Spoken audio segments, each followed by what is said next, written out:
Share ko sa inyo guys itong nabili kong Bluetooth speaker na sira, hindi tumutunog. Pero kung makikita nyo dyan sa video, gumagana na yan. Ginawan ko ng paraan. I-share ko sa inyo kung ano ba yung ginawa ko. Hello everyone, this is Baboy Vlogs. Don't forget to subscribe.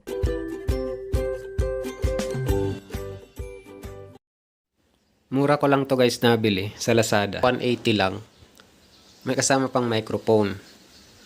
Kaya lang, nung pagbukas ko dito, hindi talaga gumagana. Hindi tumutunog. Ang ginawa ko, binuksan ko.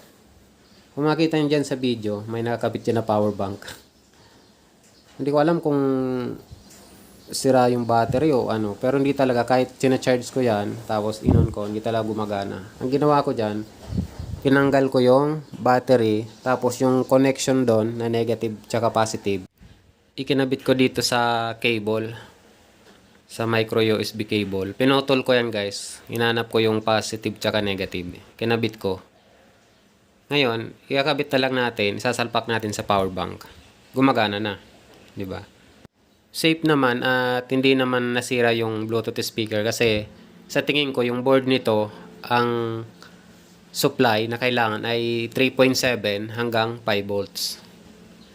Yung output kasi ng power bank 5 volts yun guys, di ba? Pag tumaas pa doon, hindi nakakayanin ng Bluetooth speaker. So, matagal ko na din gamit to. Okay naman. Magana naman. At ang maganda, kahit magdamagang sound trip, di ba? Kasi yung power bank 20,000 mAh yan. Tagal niyan malobat. So, ito pala guys yung specs ng Bluetooth speaker. 3-inch lang yung ano niya, speaker. 3 watts. Tapos yung battery nito, mabilis lang yung malobat kasi ang nakalagay dito 500 mAh lang, di ba? 2 to 3 hours lang. Ngayon, since sira nga yung dumating sa akin, hassle kasi pag isosoloy pa. Kaya yun, ginawan ko na lang ng paraan.